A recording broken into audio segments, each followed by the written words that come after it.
Today, it's the gang, the whole gang, and nothing but the gang. And we've got a lot to talk about.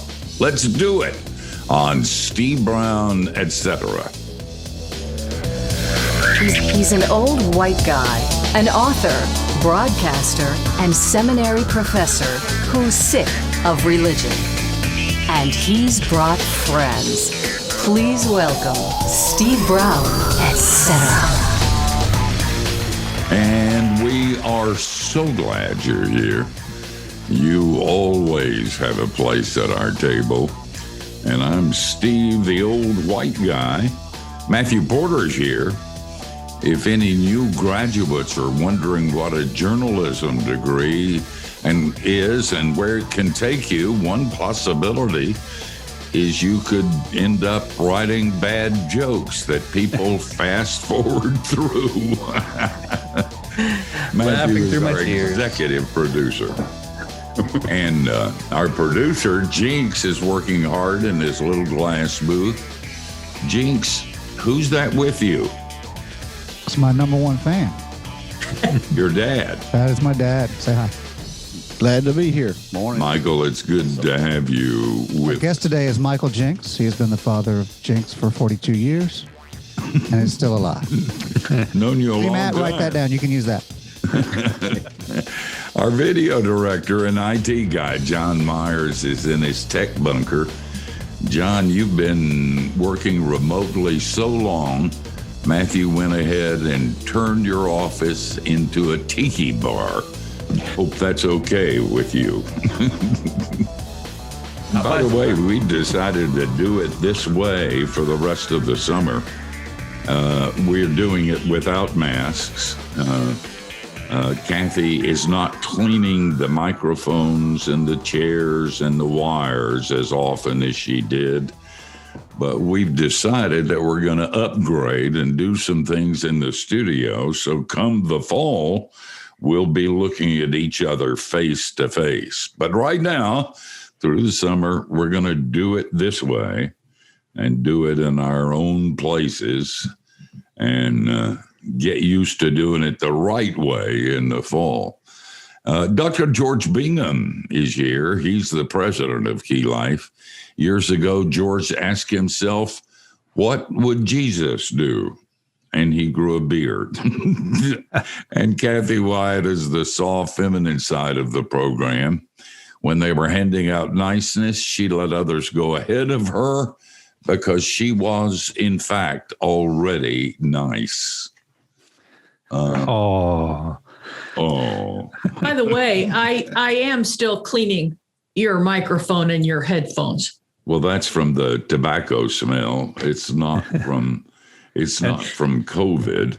And Okay. because she's it's nice. really interesting. And because I'm nice.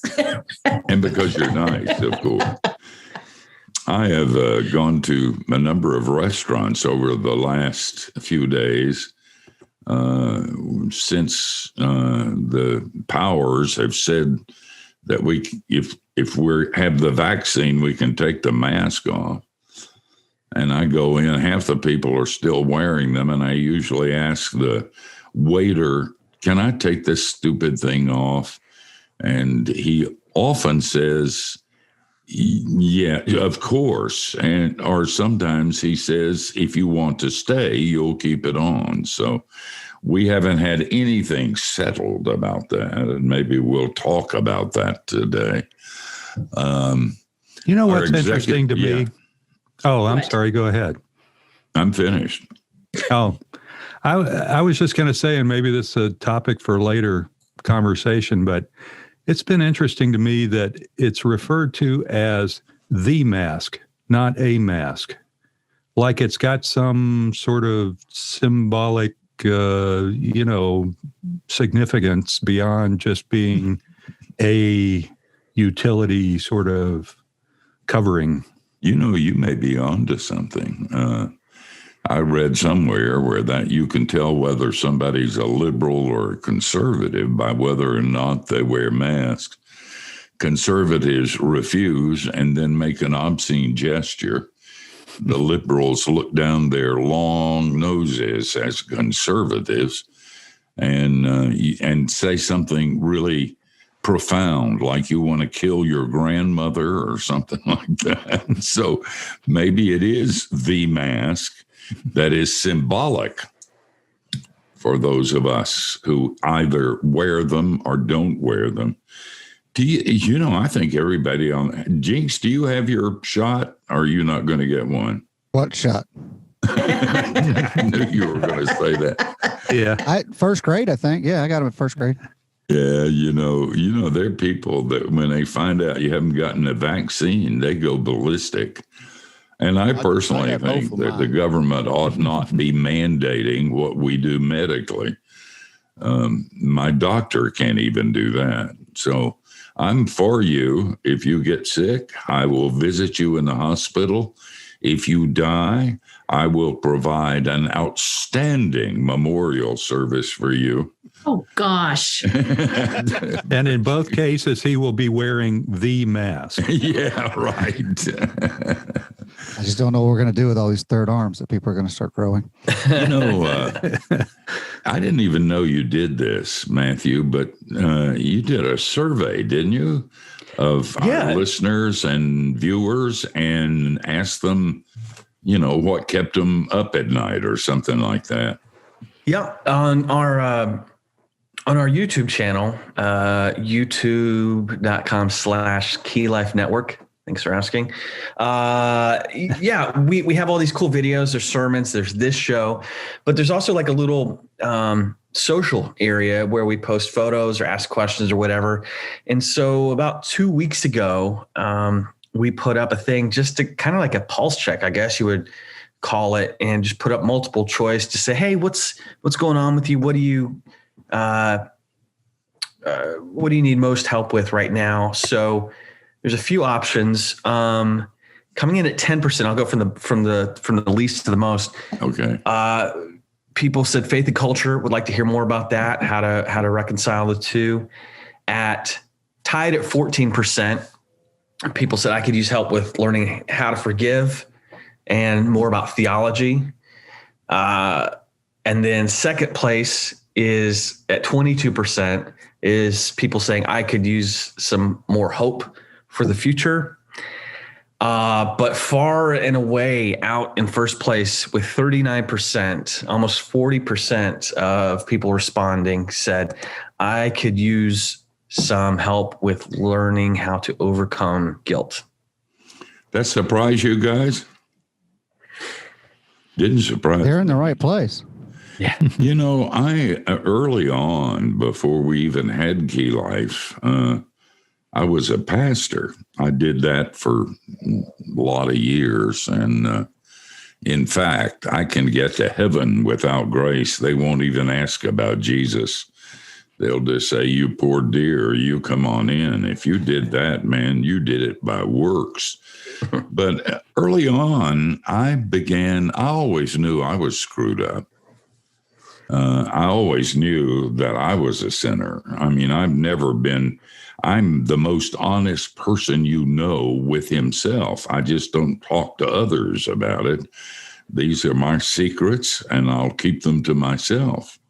But I knew about me, but I thought maybe that I had been called to pastor a church of really good, kind, nice, pure, and obedient people. And the reason God put me in front of them is because I was the worst of the bunch. And that was the only way he could keep me straight, by putting me in front of the people so they could watch me. Very soon, I began, for instance, in the first year at the church I served in Miami, I got more suicide calls than I had gotten in all of my years of ministry on Cape Cod and in Boston. I listened to more confessions than you would believe. And then years later, for some reason, I began to meet people who are pretty famous in Christian circles. I was on the board of Christianity Today for over 20 years. and all my heroes were there. Billy Graham and a bunch of others that you would know. And I used to sit there and think, I can't believe that I'm a part of this. But one of the things I began to understand, and I think it happens because people think you can't get any worse than Brown, so I can tell him anything, was to listen to confessions of famous Christians. And all of a sudden, it hit me. We're all the same. And the place where we're mostly the same is exactly what our survey showed, almost 50%, and I think it's 80%. In fact, it may be higher than that. Early in my ministry, I've said this a lot since then, but I remember the first time I said it to a conference. I said, everybody in this room has secrets. And if you were forced to reveal them, you'd be so embarrassed you would have to leave. And so we're going to take a break. We're going to come back like Jesus. And when we come back, we're going to go around this screen, and each of us will confess our 10 biggest sins. Knew that's where we're headed. If you'll stay with the program for a little bit, we will see that revival and awakening takes place so big that even George Whitfield would be jealous. Guys, we are going to come back, and it's our fond hope that you will too.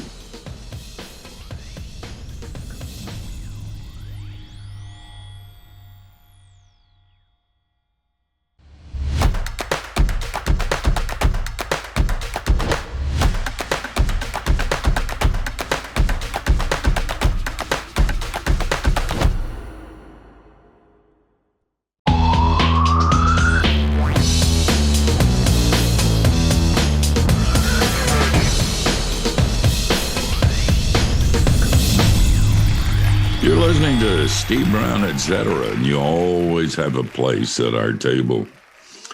Before the break, Matthew told us about a survey they did on our YouTube channel, and I wasn't aware of it until today. And they asked something like, where do you feel a need? What keeps you up at night? How can we help? And, there was stuff on theology and culture and about the future and how to forgive others. But almost 50% of the people who responded to that survey said they felt guilty and they need some help with sort of that. So before the break, I suggested that we all would confess our 10 greatest sins to you. And then when we had done that, you would see revival taking place. That was nixed during the break. These people are not very kind. And they said, we'll break your face if you do that, which is almost where all of us are. We do have secrets, and we don't share them with other people. And that's one of the problems in the church, is that we really do think, as I was saying in the last section, we really do think that we're the worst of the bunch and that other people. I remember a guy that came into my study one night and said, he was a lawyer, said, I'm leaving. I said, what do you mean you're leaving? He said, I'm leaving the church. We had a guy who gave his testimony that night. And he said, I've decided I can't be a part of this bunch. I'm not good enough. I said, sit down. I want to talk to you. And then I said to him, I am not allowed to reveal secrets from other people. But when you heard that testimony, you didn't hear the whole story, and I know the whole story. In fact, I know the whole story of the people in this congregation. I've been here for 20 years. I used to say from the pulpit that I was working on a book on my experiences in ministry. And then I would smile and say, and you're in that book. And for a significant contribution to my retirement fund, I will exorcise your name and I had job security, man. I knew their secrets. And so I said to this man, one of the problems in the church is that you don't know the secrets of other people and they don't know yours. And so we pretend to be something we're not. And that's one of the things that we are trying to give people help with. We're aware that over 50%, and I would suggest it's more like 90, and the other 10% are living in denial. Everybody has trouble with guilt. There are things we wish we had not done and are doing and wish we weren't. The prodigal son always goes back to the pig farm. He just doesn't stay as long. There are people we've hurt and wish we hadn't. There are things we've said and wish we hadn't said. There are things we thought, and we just wince when we think to ourselves, and old Slewfoot, Satan himself, the father of liars, always says if you were a Christian, you wouldn't think or do or say those things. And that's a lie. And it's from him, from the pit of hell, and it smells like smoke. So one of the reasons Key Life is designed the way it is because we're aware of that in us, and we're aware of that in you. And the more we're aware of it and we're honest about it, the more free we get and the more power we have. George said during the break, if I don't say anything, do I have to feel guilty about it? And I said, yes. George, you got a comment on this? No, I'll just feel guilty. It does seem like what comes along with guilt a lot. It's kind of the question that was coming to my mind, and what comes along with guilt a lot is shame. And I was wondering if there's a distinction between the two. I mean, does one come before the other? Are they two different paths? Are they things that you are make it separate? They both together. Smell the same, but guilt is kind of, I think, a measurement of oneself by what has been revealed by God, the Big Ten and throughout all of Scripture. And whether you feel it or don't feel it, once you measure yourself, you know the truth of who you are. Jesus ratcheted that up in the Sermon on the Mount big time. He said, if you even think it, you've done it. So don't go around pretending that you're righteous and good and pure, because we're not. And Jesus made a point of doing that always. And throughout the Gospels, he did that sort of thing. So I can feel guilty without feeling much, except it's me. It's not my brother or my sister or my father or my mother. It's not somebody else's fault. I did it. I planned it, and it's first degree. That's guilt. Now, associated with that, I think, and I could be wrong, and I am often, but associated with that is the feelings that come along of wanting to hide, to pull the mask you have over your nose and your mouth up to your entire face, to just get over in a corner and be quiet because of the awesome shame that you feel because of what you've done.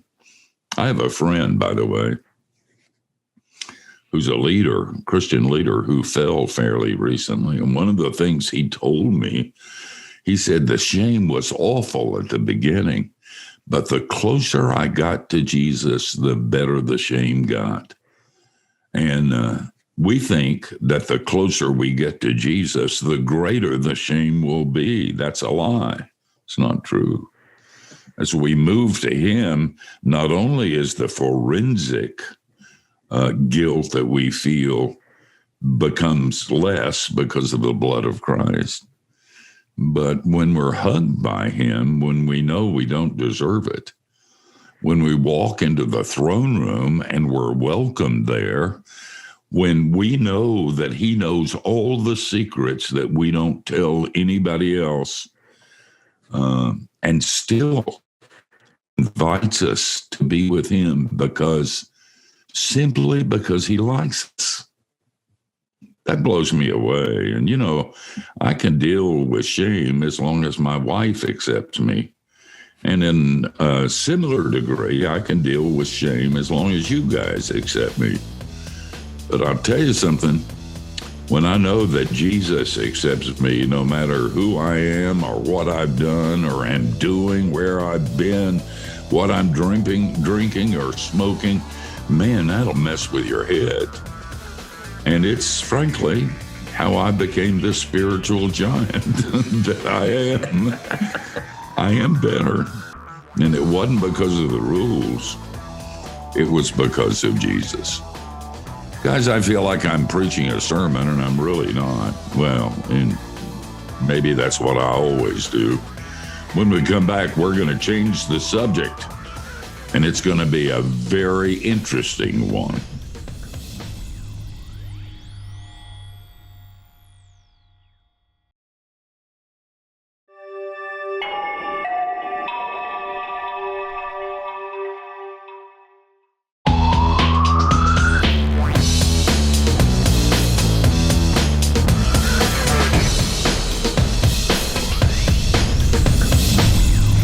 We're so glad you're with us, and we decided for this program, we were forced to do it a couple of other times when a guest made an obscene gesture and walked or just didn't show for whatever reason. And then we had to talk to one another, and we decided, that was kind of fun, and we would plan. And so this time, the guest didn't show, and we decided just to sit around and talk for an hour.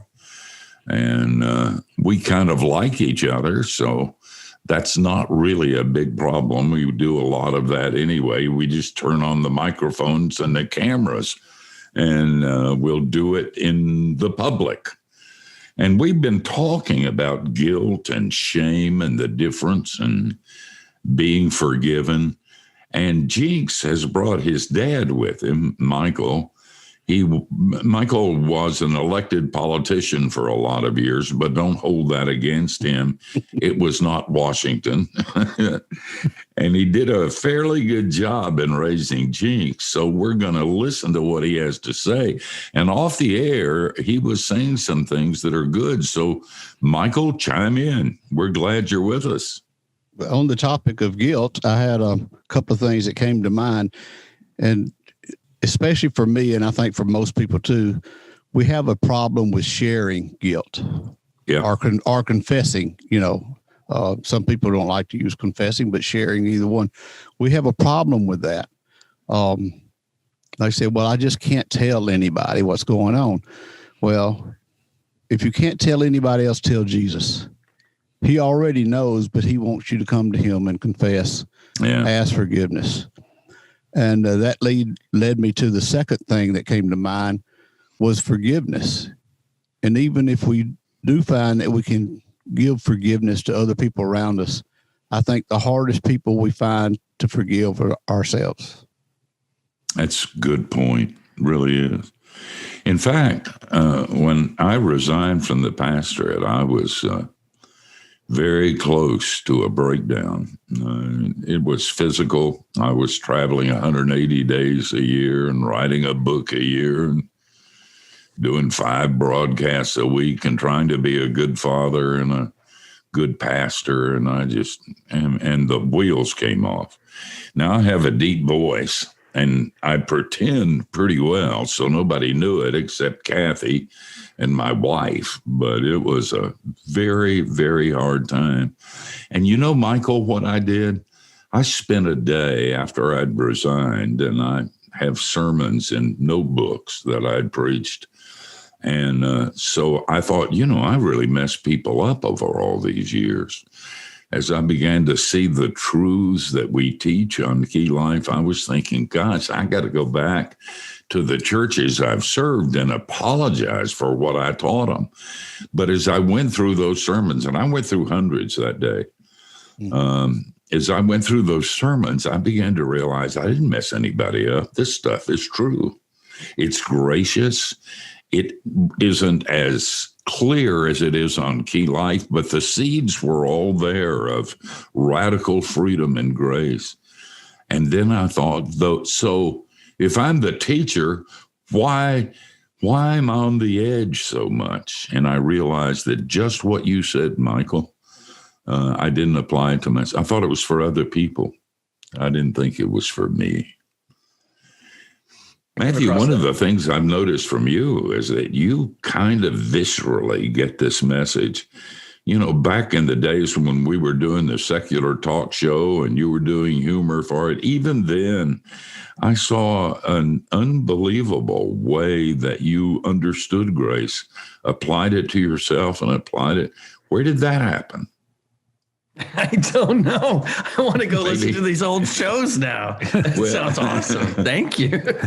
Well, you do, and you still manifest that. Yeah. Well, it's if you know, hanging around Key Life, if the grace is not amazing, then you might need to take a minute and reacclimate yourself to what it is, because it's just absolutely audacious and scandalous, and it really colors every single thing about our lives. So it's the only thing I got going for me.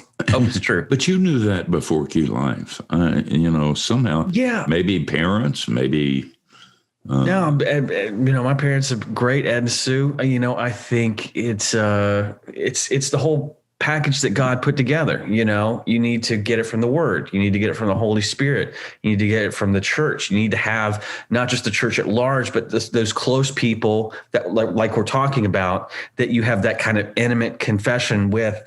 There's an author I know, I can't remember who it was. He calls them his dagger friends. They're the friends who know something about you that if they revealed it, they could shut his whole ministry down. Yeah. They have that kind of access. I literally last week, the guy who's one of the most godly influences in my life texted me a confession. And I'm like, are you kidding me? I have that same struggle. I'm glad you said that. Wasn't that helped me already? We need to do that with one another. I think I've given you that quote, a friend will forgive you if you killed somebody, but a real friend will help you bury the body. Well, we need friends like that, at least someone that we can tell it all to and know that they will still love us. Well, maybe we'll change the subject when we come back, and then maybe we won't. But whatever we discuss, it will come from Sinai. It will be true because it does. And if you disagree, remember, we're right and you're wrong.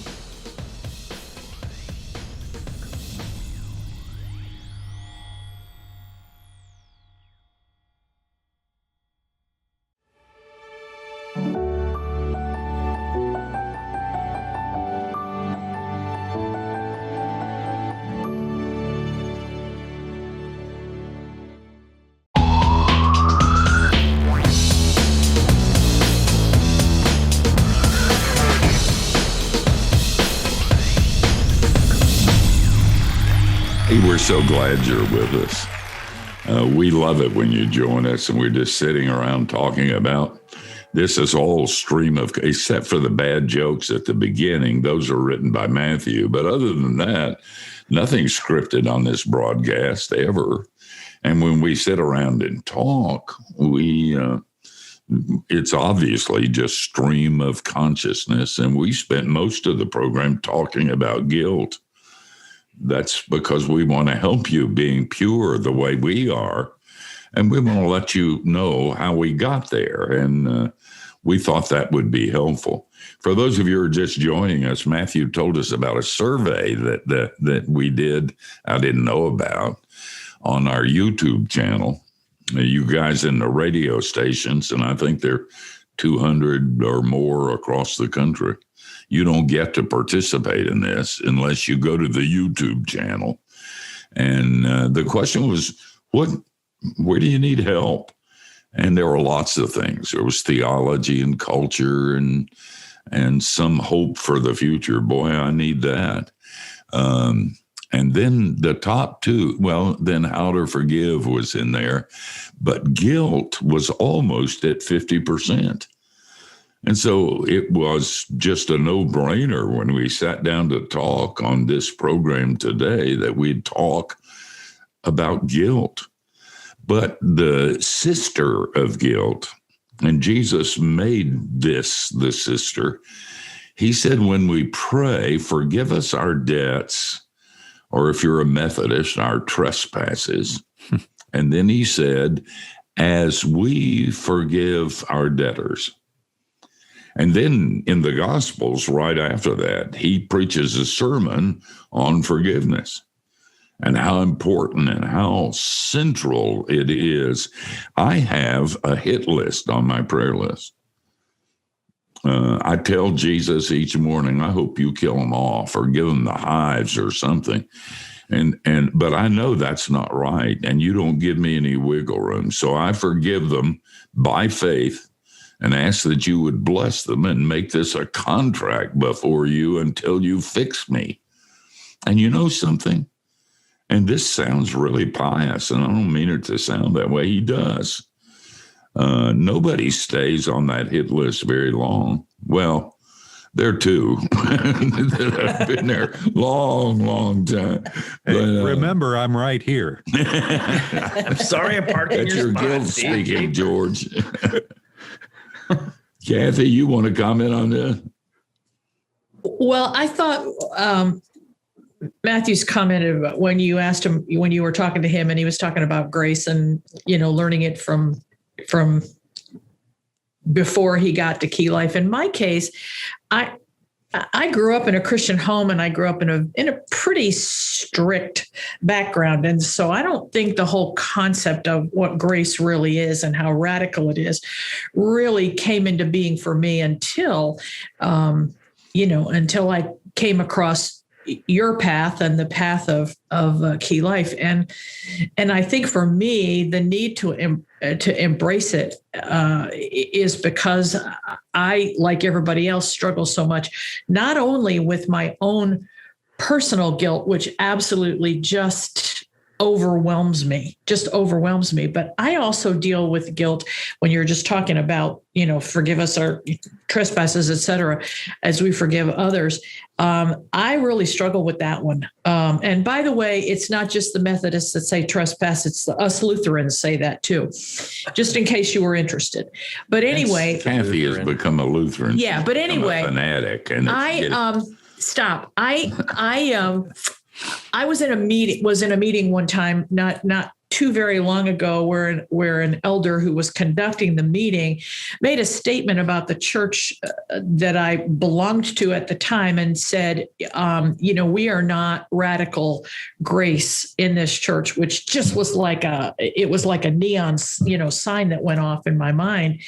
And it must have come across on my face, because he stopped me afterwards as we were all leaving. And he said, I sort of got the feeling that you were upset with what I had said. And I said, it just surprised me, because I thought this church was radical grace. And I said, the gospel is radical. Grace is radical.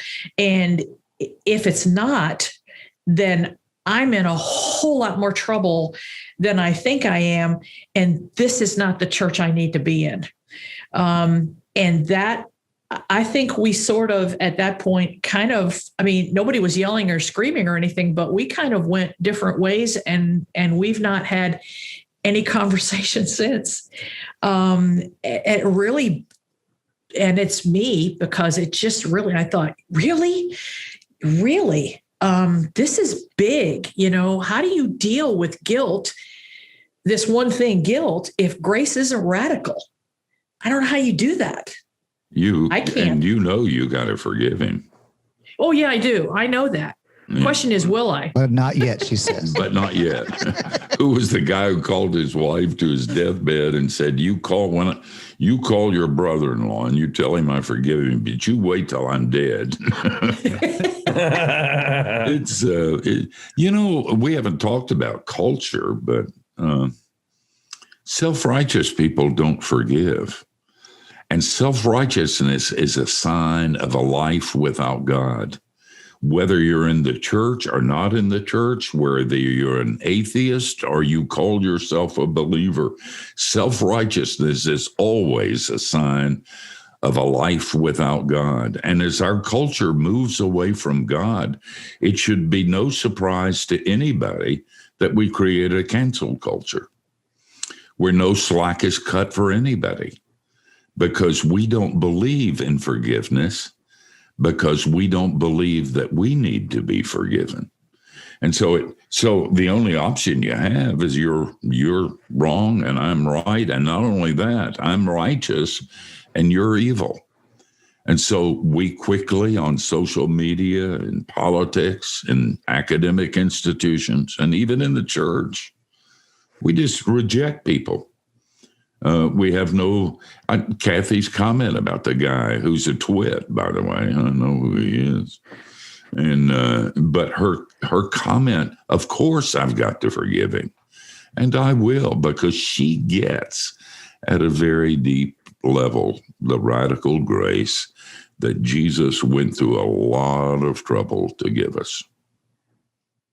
Comments? Well, we could have a hymn sing. Yeah. Let's.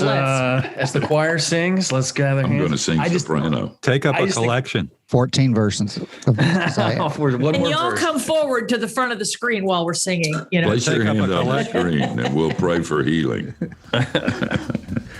Actually, we are at the end of this section, and we've got one more to go. So don't move. That is often the best of the entire broadcast. We'll do a lot of things, but mainly we'll tell you about who's going to be with us next week. And if they don't show, we'll do this again. Just sit around and talk. If anybody asks you what you're listening to, you tell them Steve Brown, etc. And then do your self-righteous gig. Stick your nose in the air and say, I thought everybody did. Don't go away. We're coming back.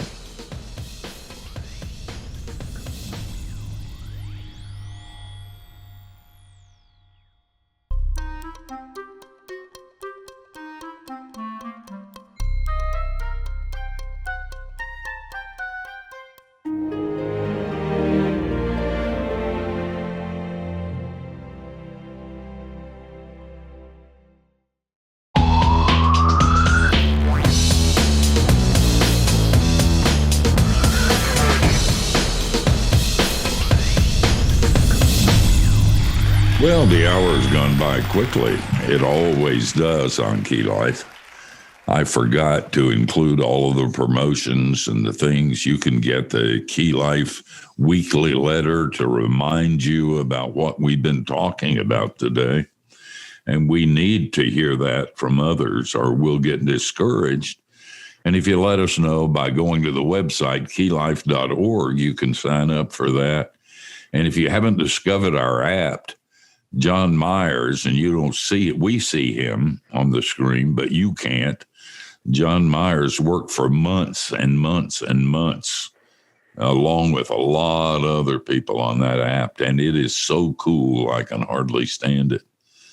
Seems to me I ought to be saying something else, but I forget. But anyway, we've been talking, and that's kind of our theme about guilt and grace. We did a survey Matthew told us about on our YouTube channel, and almost 50% of the people struggle with that. And the other 50% are living in denial. And so we spent most of this hour talking about guilt and grace and sin and forgiveness. And we've decided that Jesus likes us about 10% more than he likes you. But if you'd like to be a part of our group, you can always do that by going to keylife.org and sign. In fact, if you send a generous contribution, we offer free sins. So, if you want to be really free, you can. And that's a joke. Don't send me Cathy. What? Who's good? Who's going to be on next week? You're going down the tube with this fast, I tell you. Next week, you all have to put on your thinking caps because you're going to act like everybody's going to have to act like they know something. There's not going to be any fooling around because our friend Fuzzrana from reasonstobelieve.org. I knew you were going to say that. Yep. Very heady. Fuzz and with other folks from Reasons, but we're going to have Fuzz because he's one of our most favorites. Their new book is Thinking About Evolution, 25 Questions Christians Want Answered. So here we go. I suspect, knowing Fuzz, he's going to offend all of us, at least at one point or another. But it'll be okay because we won't understand what it is he's saying. That's true. So, as Cathy said, put on your thinking cap. It's going to be a great program next week. Not as good as this one, but a great program next week. Same time, same place. We hope you join us. And as always, between now and then, don't do anything we wouldn't. And that gives you a wide, wide berth.